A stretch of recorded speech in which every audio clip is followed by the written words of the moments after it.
in terms of all the materials that brought in the Mishkan, Mikuli Truma, Lishmi, has to be brought specifically. Any of the materials were given for the sake of Hashem. Then, and what is the value, what is the purpose of all these materials? To build the Mishkan.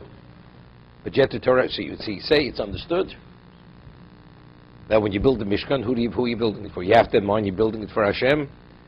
But the Torah says, "V'osa li migdosh." V'shachanti b'socham. Rashi says, "What's osa li migdosh?" Asu lishmi. Base kedusha. You should make for me. I mean, if the materials, which are the prerequisites for the Mikdash, have to be given for Hashem, so now when you're finally building the base of Mikdash, but you shouldn't do it for Him. You shouldn't. Which means what's for me? Don't do it with an ulterior motive. Don't feel you're burdened. You must. It's understood. I mean, Torah has to go out of its way to tell me, "Vosu Mikdash." Now that you've given all this for me, Asu Mikdash. No, Vosu li Mikdash. Asu lishmi base kedusha. It isn't something which is, it's understood. No.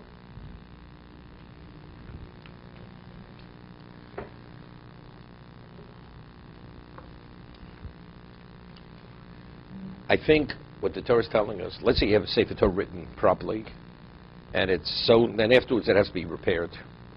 And you have to re-sew the areos, the parts.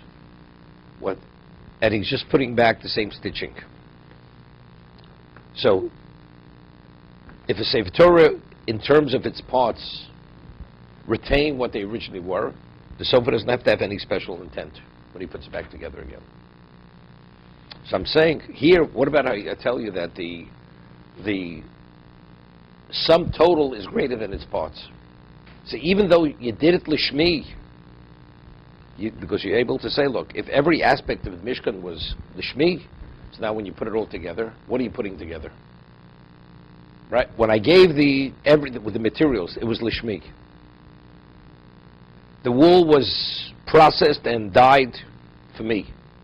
So now what are you doing? Whatever I'm creating, it's already inherent in the material. It's lishmi. So maybe you'd say putting it together, there's nothing to add. No. The sum total is greater than its parts. When you create what we're creating now, it's a different entity. It's called Migdosh. Therefore, the Torah is saying no. Therefore, it's also li Migdosh. You have to do a lishmi.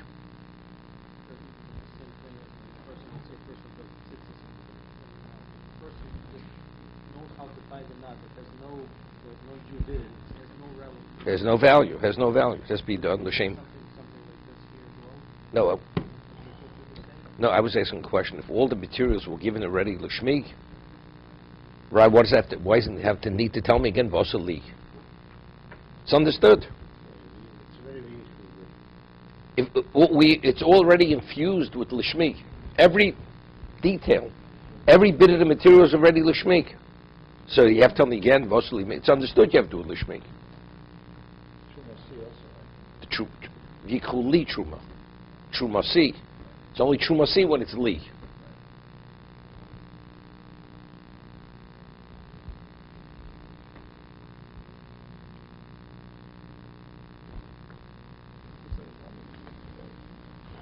Pay.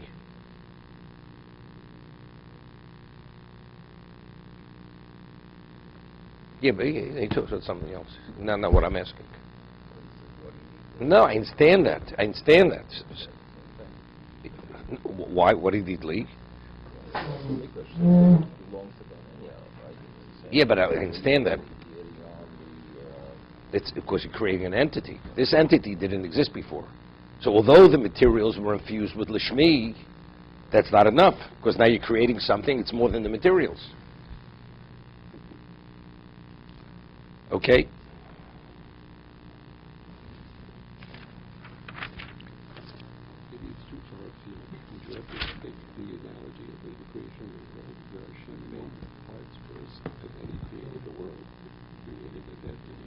So just to show, just like Hashem is in the details, so too this is like Hashem is in the details. You may not know what the ultimate end is, which would be the Mikdash, but right now it's a parallel with the creation of the world. Would you go that way or too far afield?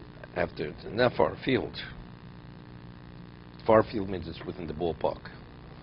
This is out of the ballpark. I'll jump. Okay. That's Howard, you know. He always makes parallels to the fields, to the ballpark. Okay. All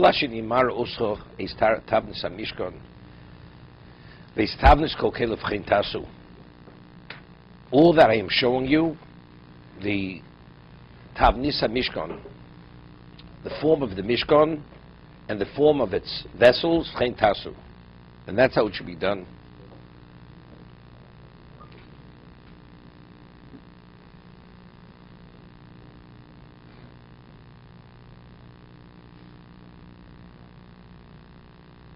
Let's do the second Rashi.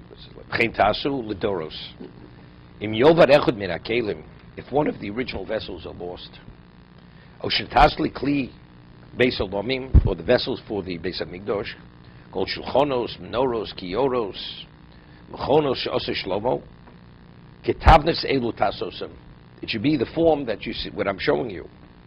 Vim lo ya mikro mechuber l'mala himen lo ya lo lichto v'chein tasu elo kein tasu. It's going back Vosli Migdosh. V'oy medaber al asiyas all mold v'kelov.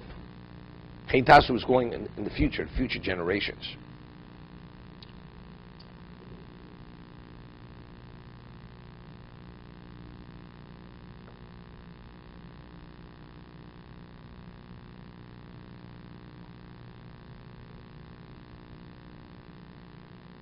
There's an interesting footnote, which we always mention.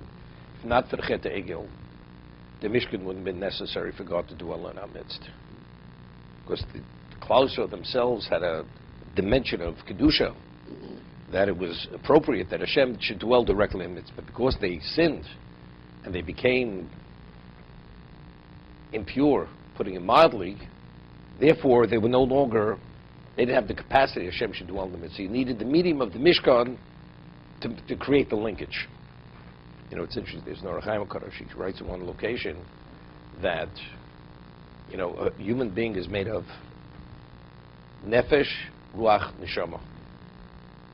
You have nefesh is the life source, ruach is the spirit, and neshama is the neshama. So, he says, to infuse the neshama into the body, one's physical, one's spiritual, is more difficult to bring about than to combine fire and water.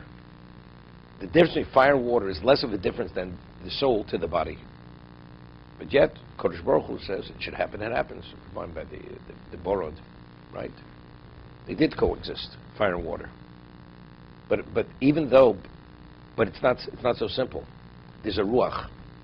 Ruach, spirit, is not as pure, is not as spiritual as Neshama. It has some likeness to the body, to the nefesh, which is physical, but yet it has a likeness to the neshama.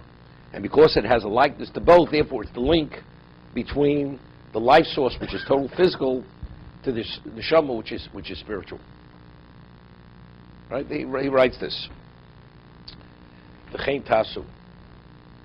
Atem k'dei she'eshkem b'sochem ledaber imcho lekabel tfilas avodas Yisrael lo kamo shohayu in kodem ego. Now you need this. This is necessity. For us to have a relationship that I should dwell in your midst, the only way I could dwell in your midst is through this medium. The medium of Mishkan. Before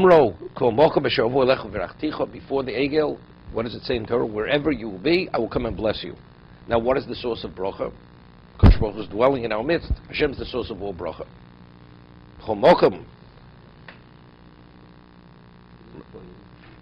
There's no, instead, we say Emugdam Mucha B'Torah. Right, it's Emugdam Mucha. But anyway, the Mishkan, the Chen Tasu means, you must do this. Maybe there would have been a Mishkan, but the function of the Mishkan would have been to bring Korbanos. But the whole idea of V'shachanti B'socham, V'osin Migdash V'shachanti B'socham, that was only as a result of the Egel. V'shachanti B'socham. That's the point he's making. But it would have had a different function. It would have been a different. It would have had a different function.